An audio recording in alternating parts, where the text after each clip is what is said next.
Alrighty. How's everybody doing today? Alright, everyone excited to get the fans of leave, I think. We'll get some rain this afternoon. It'll cool it down, it'll be alright. Okay, so just looking at things, I think I might be able to finish this lecture today. If not, we'll just have a few slides to go over Friday. Friday, I will pass out the exam. And then it is up to you if you want to stay here and start working on it, or if you want to leave and go start your weekend and come back and do that at another point. You will have until Wednesday in class to turn it in, and so good amount of time. The format for the exam is, hang on just a sec. Some definitions, and for those you'll have sets of them and you'll get to choose the one you can better define. And then there will be some extra credit. Always put that on there. Then some short answers where there will be like scenarios you read and you have to respond to. So there might be like a social media profile or an article or something along those lines. So again, it's open book, open notes. So you can use Perusall, you can use the notes you take in class, you can use my PowerPoints. It's just not open friend. I do want it to be your own independent work. So any questions about the exam before we dive in? Yeah, you take that.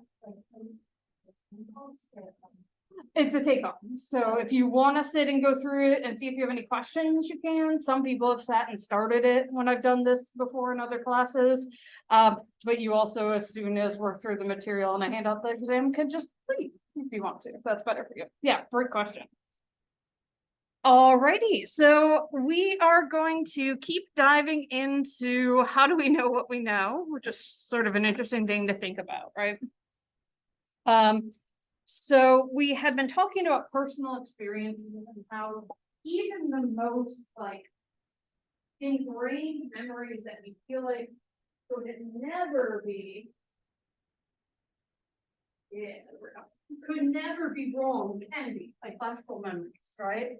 These memories that we feel like these have to be right, these have to be something that is accurate, even those get sort of messed up with rehearsal and the emotion can actually be overwhelming. So the antidote, as your book points out, to relying overly on personal experiences is to recognize that your experiences and the way that you interpret them may differ greatly from other people's experiences, or that your interpretation of what's going on could be wrong. This happens, right? What seems reasonable and natural to you may not be so to others.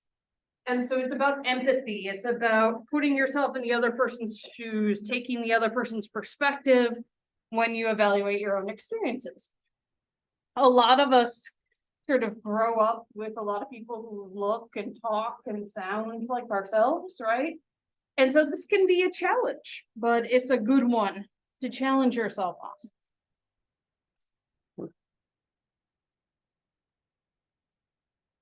Where'd it go? Every time.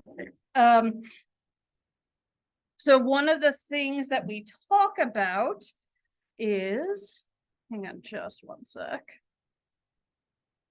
I think I should be able to just get the link here. Or not. Sorry, y'all. I thought I had checked all these. Apparently I did not. But I think if I could insert video. No, it doesn't allow me to do that either. Okay.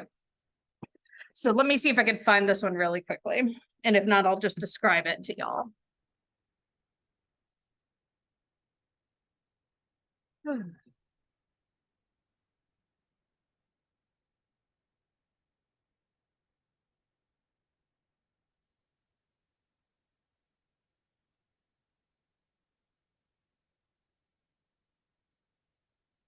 How can I spell things right? Here we go. It's the exact video I want. When free speech is under attack, we show up. The Stop Woke Act prohibits really important conversations about race from being able to happen in the classroom. Working with the ACLU inspired me to continue to mobilize students. supposing we hit the body with a tremendous, whether it's ultraviolet or just very powerful light, and I think you said that hasn't been checked, but you're going to test it. And then I said, supposing you brought the light inside the body, which you can do either through the skin or in some other way. And I think you said you're going to test that too. Sounds interesting.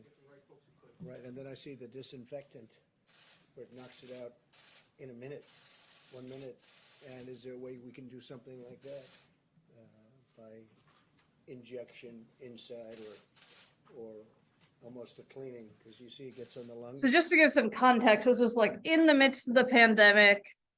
Trump had been to some sort of briefing talking about ways to kill the virus on surfaces.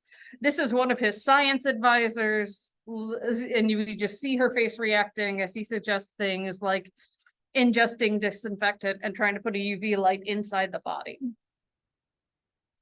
And it does a tremendous number of the lungs, so it'd be interesting to check that. So that you're going to have to use medical doctors with, but it sounds interesting to me. So we'll see. But the whole concept of the light, the way it kills it in 1 minute, that's pretty powerful. Steve, please. And so you could just see her like, oh God, oh God, oh God, oh God, the whole time, right? And there's another clip that's from a different angle where she just shakes her head at him like, no, that's not something we're gonna do. I'm just gonna go ahead and stick this on the page for next time, since even though the video exists, for some reason, doesn't think about it. So, one of the things we think of when we think of authority is someone like the President of the United States, and Trump is not the first or only president who has misunderstood science, right? Or misunderstood or misrepresented other things. He just happens to be sort of the most recent example, and we have video of him. But we tend to think of like the people who run our country, right, as someone that we can trust, look up to, things along those lines. And in this case, it wasn't that, right? And he clearly wasn't even listening to or was misinterpreting what his science advisor had been telling him. And so you have the person with actual knowledge, authority in this area, just being forced to watch as this person grossly misrepresents what they had just briefed him on, right? Swear to God. Okay. So this one again, I will find real quick on YouTube. And this is thinking about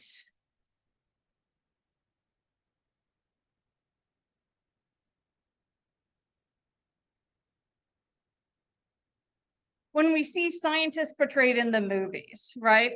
So we often see scientists in the movies as people who can solve any problem, right? You put something in front of them and they got it.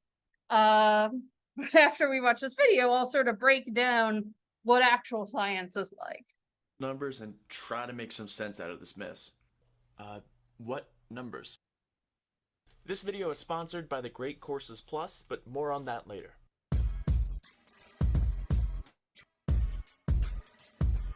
Alright, Johnston, I'm gonna need you to crunch those numbers and try to make some sense out of this mess. What numbers, sir? Yeah, if you could just crunch those numbers and let me know. You just walked over here and without any context said crunch the number. If you had a conversation with someone else about these numbers, other people won't just immediately know about them. You know that, right? Listen, I'm not the scientist here. Just crunch the damn numbers. Excuse me, sir? Sorry, I was just listening in. I assume you're talking about the Fibonacci numbers? That's not a real... Well, I crunched them. And? The plan is risky. Run them again, but different. Okay, great. I know exactly what that means. God, I hate you, Kevin. So I guess going back in time before the events took place is out of question? Yeah, no shit. Maybe not. Here we go. What if instead of going backwards in time, we went through it sideways? Jesus Christ, is that even possible? No, that doesn't even mean anything. I can't say for sure, but it is guaranteed to work. What we need is interdimensional travel. Kevin, all your years as a neuroscientist must have taught you something about that, right? Why would you possibly think he knows about that? Yeah, of course it has. So what do you think? Well, I'm well versed in the math. Again, why? But in practice, we need an imaginary matter accelerator. With the stuff we have lying around, I could probably build one. You could probably build one. Fuck you, Kevin. Look, I'm sorry, but we have to discontinue funding for your research. What? Why? Shouldn't be that surprising. You just objectively haven't contributed to science. You haven't published anything. This is my life. You can't do this. No, we're doing this. I can't believe you're doing this. Hey, I'm with the other people that you didn't know about till now. Do you want some of our money? Okay. No, I'm like really smart. That just hasn't been established in the movie yet. Man, this problem's unsolvable. Showtime. I've been at it for hours. There's just no solution. That's where you're wrong.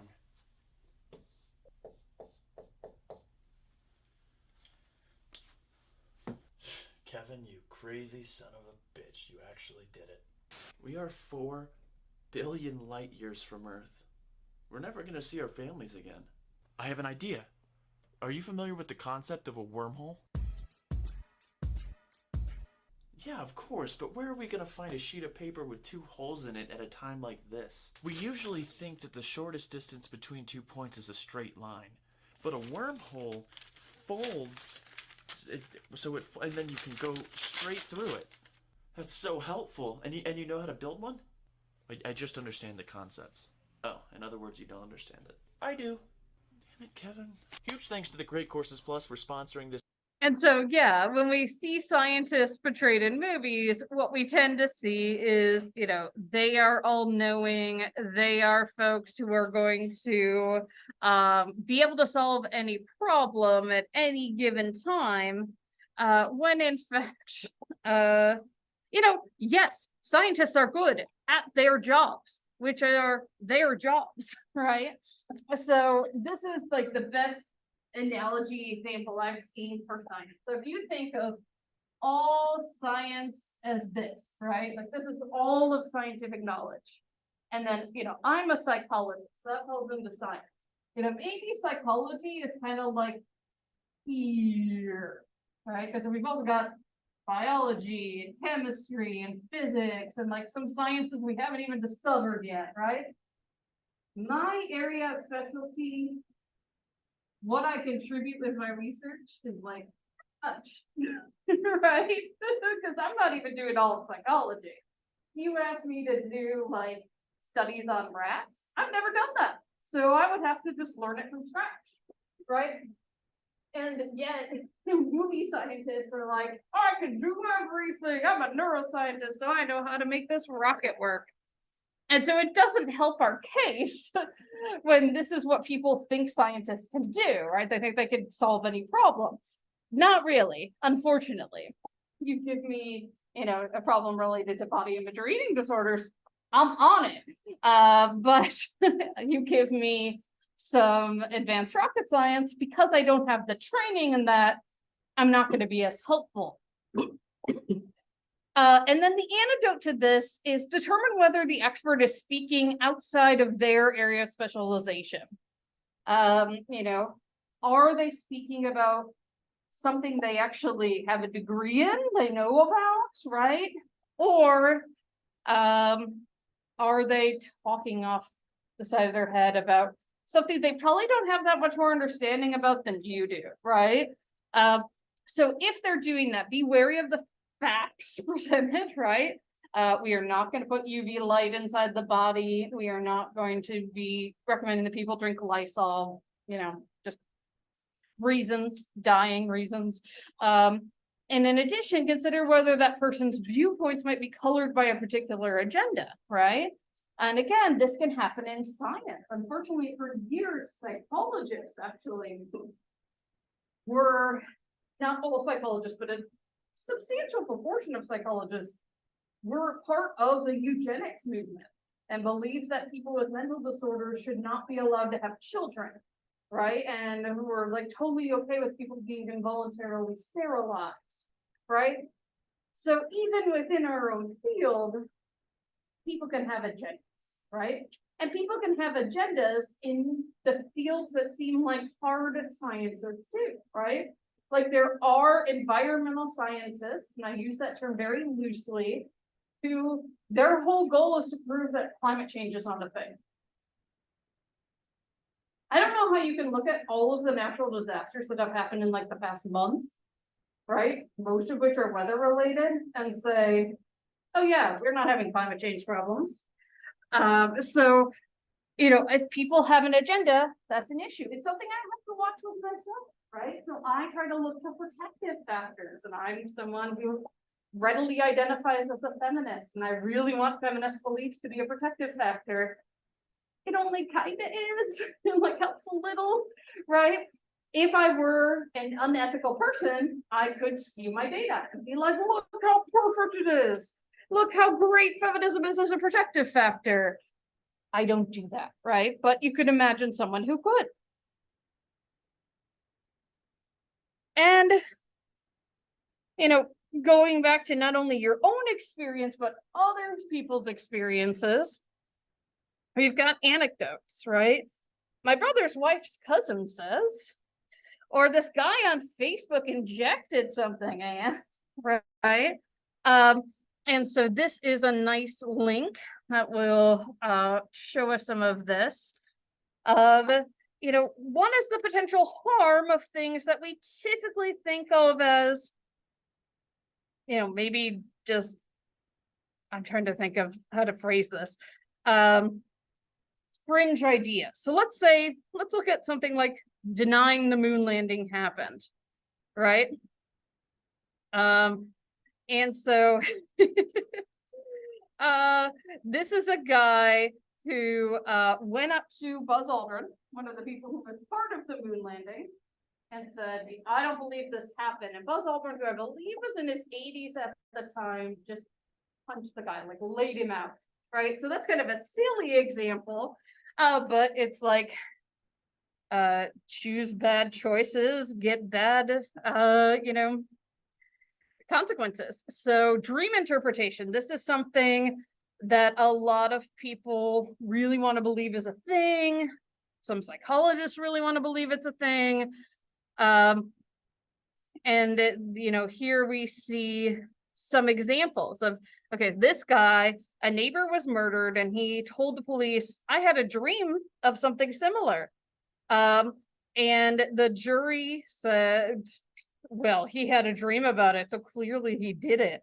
And you know, once DNA was readily available, it showed that he was not the person who committed the murder. So again, an extreme example, but showing how using something like dreams can result in dire consequences. This guy spent 7 years in jail. This woman sought treatment for trauma from abuse as a child.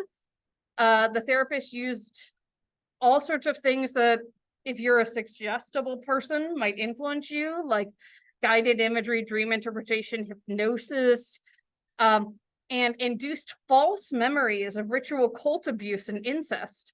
And so this therapist got sued because this woman figured out that didn't actually happen to me and was probably more traumatized by these implanted or suggested memories, right? And so here's a woman in Scotland who had a dream about a bomb on an oil rig.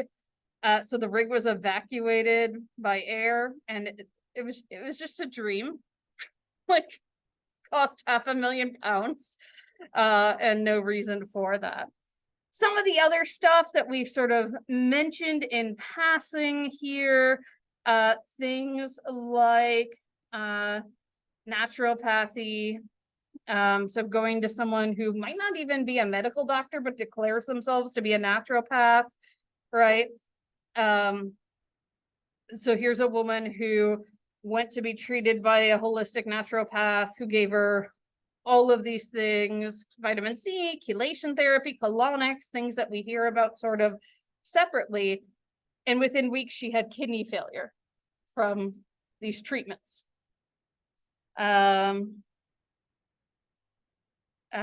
Here's someone who 17-month-old who died because they gave her an organic vegetarian diet and didn't make sure that she was properly, had the proper nutrients, right? Again, very rare, and you can have a kid eat vegan even, but you have to do it wisely, right? And make sure they're getting protein and things like that. So this baby died at 17 months as a result. Here's another one where he had a rare but treatable disorder and his parents wouldn't take him to a doctor. Someone who didn't trust traditional medicine, sought out alternative practitioners for her breast cancer. It didn't help. Here's someone who was paralyzed in a pool accident. His doctor said, I'm guessing that means he tried to dive in a pool that wasn't deep enough. And he sought out therapy from a naturopath, and it was bogus. And he was paying $10,000 per treatment, right? Yeah, so like not only false hope, but also, you know, things along those lines. Some of the other things here, oh, we've all gotten emails from a Nigerian prince at one point in time before spam filters got good, right? And so, you know, some people really get taken in and they lose $500,000, over $1 million, even sometimes small amounts. And so, you know, again, this costs you money. Some other interesting things, witchcraft, you know, and so there are people who are pagans who are not actually actively practicing witchcraft, but see it as a spiritual practice. That's very different than thinking your daughter is possessed by witches, so you mistreat and torture her and eventually kill her, right? Being beaten. I'm trying to find one that's more.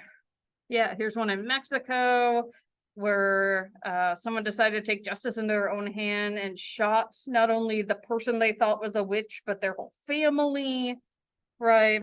So even just believing in witchcraft, you know, and we've seen the consequences of that in our own country, not only in Salem, where it's the most famous, right? But also here. Grace Sherwood is the famous Witch of Pongo.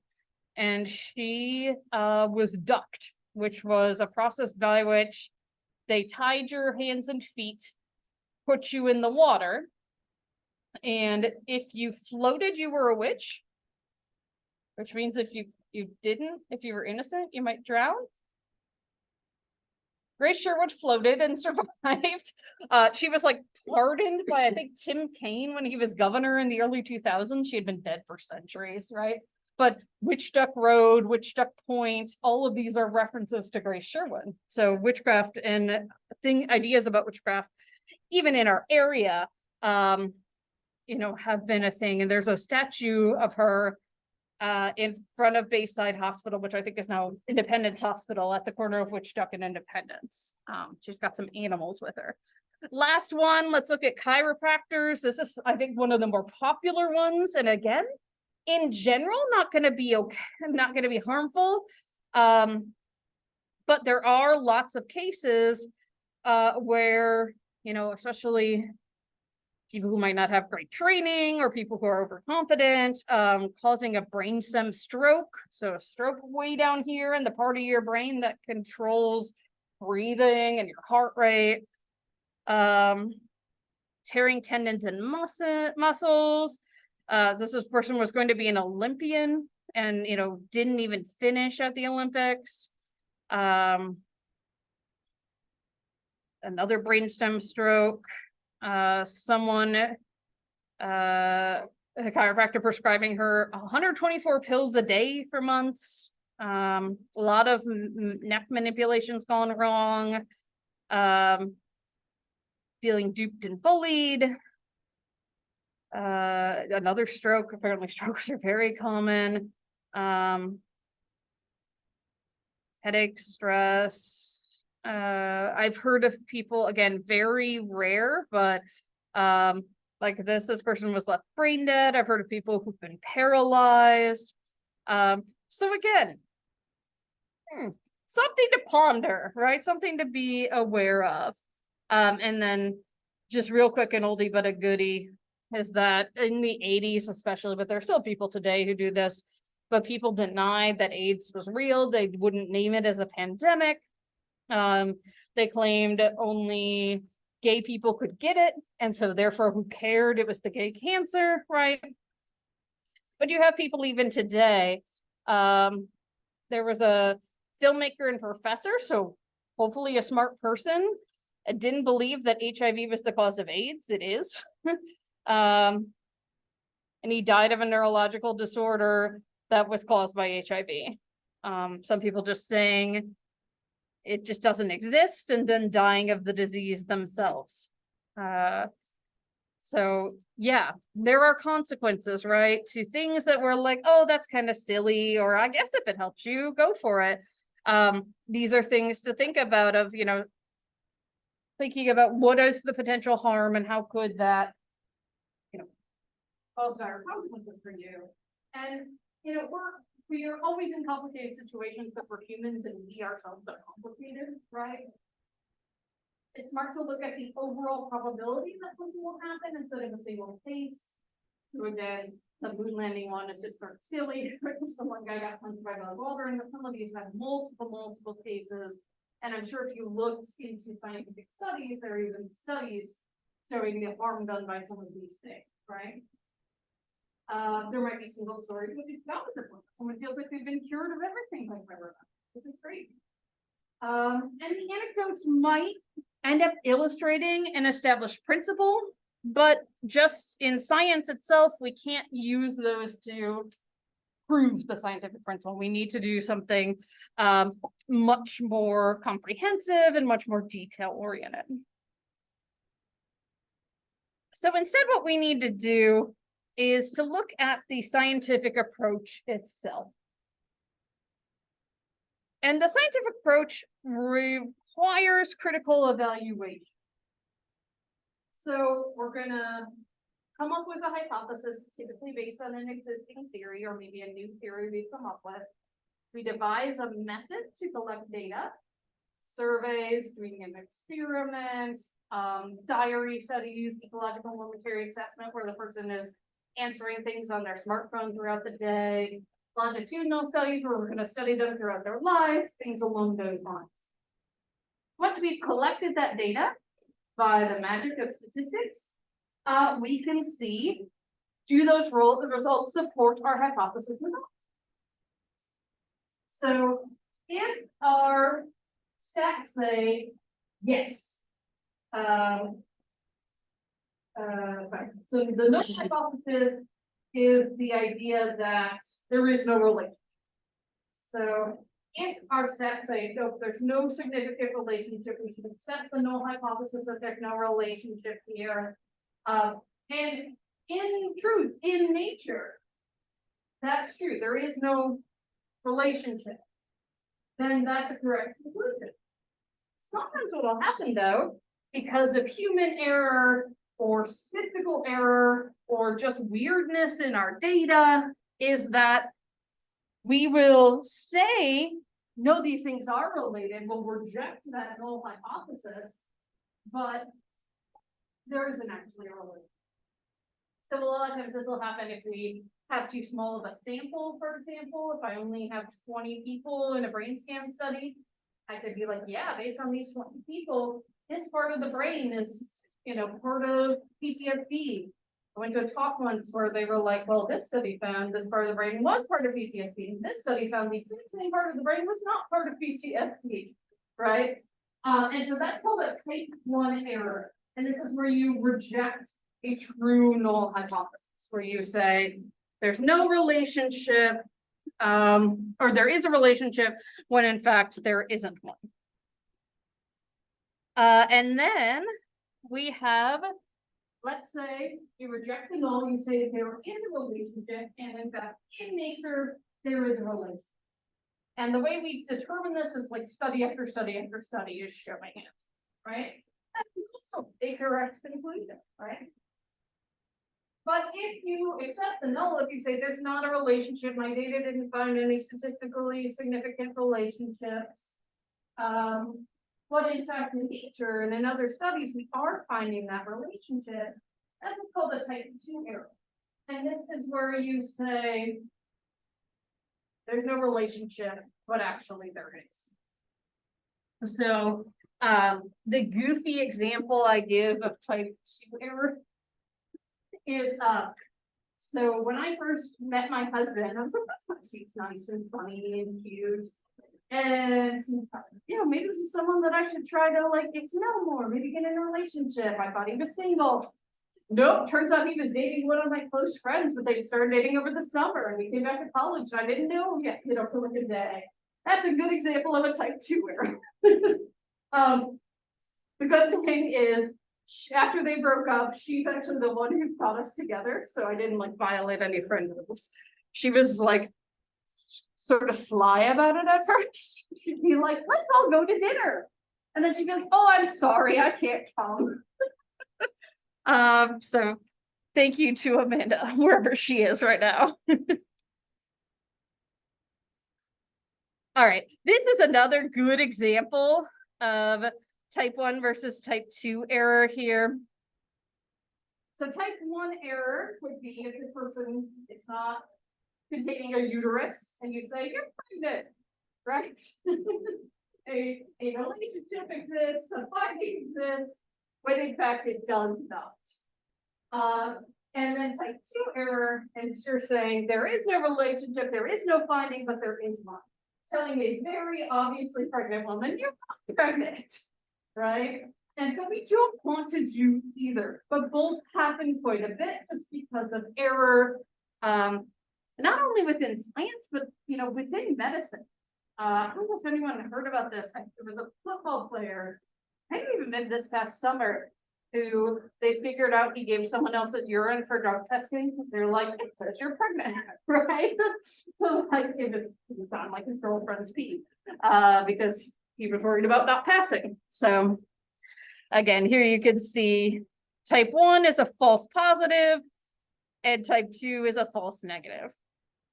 Another interesting way to kind of think about this is like COVID tests, right? So it is possible that you get a false negative, that the test says you don't have COVID, but in fact you do, right? So you go out unmasked and you spread it. And there's a couple of reasons that can happen. One is that even if there's a very faint stripe, you still have COVID, so if you didn't look close enough, or maybe your test is expired, right? You can also get a false positive. And then you're like isolating at home and then you take a test like 2 days later and it's like, no, you don't actually have it, right?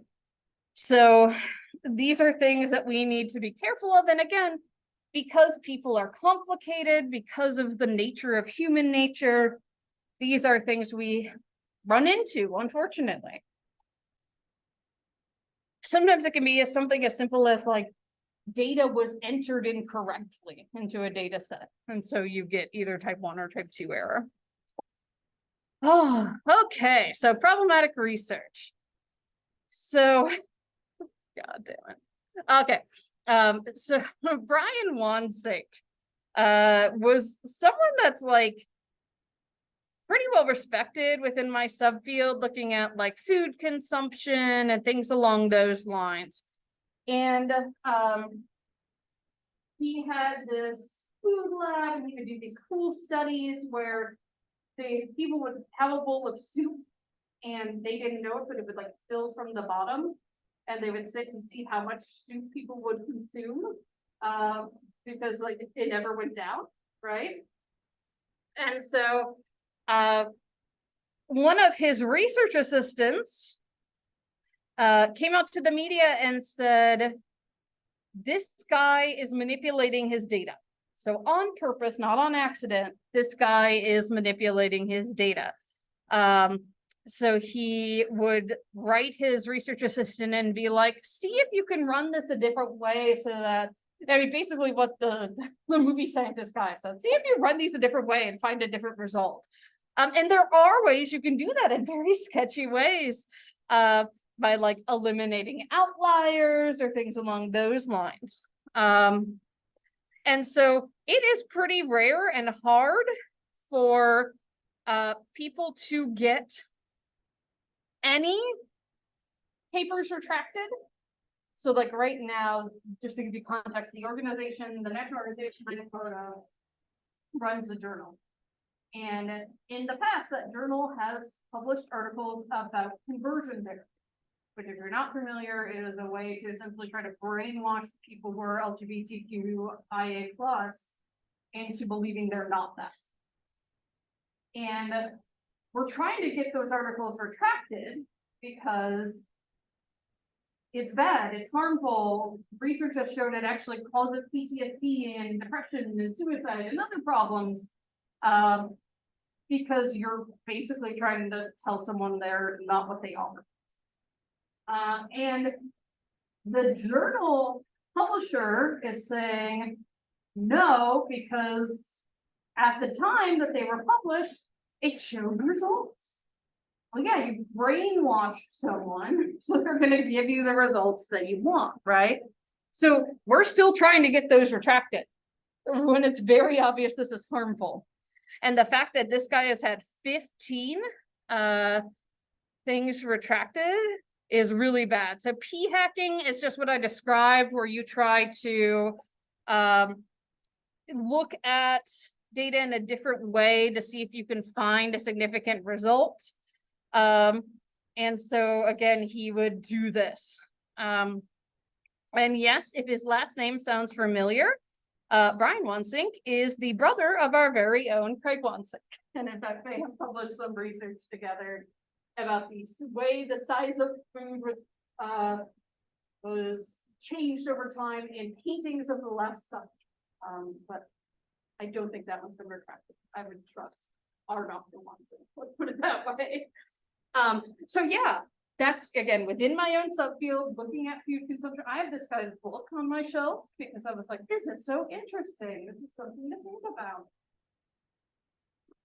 He doesn't have a job anymore, right? You know, all of his research has been retracted. So anyone who searches for it now, when you pull it up, it literally is like retracted. So that's not great, right? Don't do this. This is a lesson learned. We've mentioned Andrew Wakefield several times. He is probably one of the most hated people in science by other scientists. So he is the guy, and for some reason this is not loading. He is the guy who came out with the study that said this brand of MMR vaccine causes autism, because he was working with another vaccine company to develop a different MMR vaccine that he was going to make profits off of.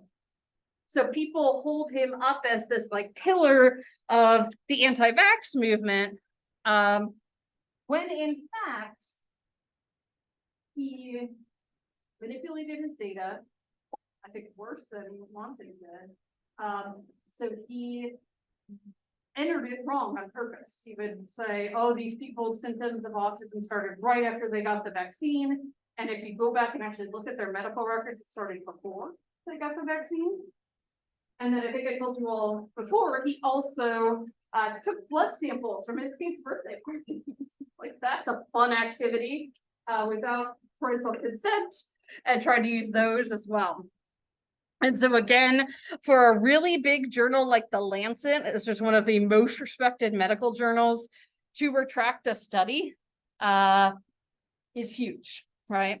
And so this just mentions some of the issues that, you know, the children were carefully selected, and some of his research was funded by lawyers and acting for parents who were involved in lawsuits against vaccine manufacturers, and lots of other little things, that these families were vulnerable. And again, you could see people being like relieved that this thing was retracted. Unfortunately, this was retracted in 2010. And yet people still use this study, people still say, well, you know, the studies on the link between the MMR vaccine and autism. And then the problem is they've expanded that, right? So the whole anti-vax movement kind of built off his one study, and said, okay, you can't get any vaccine. And this is why we have unfortunately things like polio back in New York State, which we thought was eradicated in the United States, right? Vaccine science works. There are people who have reactions to vaccines. There are people who have reactions to any medical product, right? There are people who have reactions to their talk therapy, to be perfectly honest. So it's very frustrating for scientists that this one article has done so much harm. Oops. All right, so there is bias, right, in research. And so one of the readings that you looked at for today, I believe, looked at, is psychology researching race and how much is it doing that? And from the 1970s to the 2010s, only 5% of publications looked at race. A lot in developmental psychology, so looking at race and how it affects kids growing up. Only 1% of articles published in cognitive psychology looked at race at all. So one of the things that may be kind of good in its own way is that people are trying to be race neutral. They're trying to be like, well, race doesn't matter. So that's problematic in its own way, because in fact, cognitive processes can vary, not because of your race per se, biologically, but as a function of inequality in psychology, right? So one of the things that I use when I do my own research is a theory called objectification theory. And it was devised to talk about how women spend so much time like perusing and monitoring their own bodies that can distract from their ability to concentrate, to engage in the world around them, things along those lines. That's just a microcosm of what happens to people who experience segregation every day, right? If you are forever having to monitor, be afraid you're going to be bullied or attacked or killed by someone who should be protecting you, like a police officer, you will struggle cognitively because you won't be able to concentrate because of all the other stuff going on in your mind, right? There are also differences in racialized experiences because of that. Unfortunately, in the US, due to our history of slavery, race is really correlated to socioeconomic status. So more people of color fall into poverty than should statistically. And so we know living in poverty means that you don't have as good of schools because schools are funded by property taxes, right? It means that you are sometimes exposed to dangerous areas, right? It could mean sometimes that you don't have access to an education because at a young age, you've got to go try to help your family, right? And another question this article looked at was, who is editing this? Who are the psychologists who are the editors of these journals, who are getting these things published or not? And they just coded the names, I think, in the backgrounds. I think they just like Google searched these people who are editors. And what they found is editors are 83% white. This does not surprise me. You know, when I go to conferences, even though there is a lot more diversity now, which is fantastic, and representation among psychologists, the people who are presenting, right, the people who are up on the stage talking to everybody else are largely white people. And again, conscious efforts are being made to change that now. So about 5% of people are Black, Indigenous, people of color, and then 12% they couldn't tell from their like Googling. So 93% of publications are edited by white editor-in-chiefs. And people who were editor-in-chiefs of color were almost 3 times more likely to publish articles about race. So about 4% of the articles in journals edited by white editors-in-chiefs were about race, as opposed to 11%. Right, and I'm not saying every article should be about race, and neither of the authors of this article you read for today, but it is just sort of telling that if we think back to the things we talked about even today, right, about putting yourself in someone else's shoes and thinking about what matters, we're much more likely, almost 3 times as likely, to see publications about race when the editor is a person of color.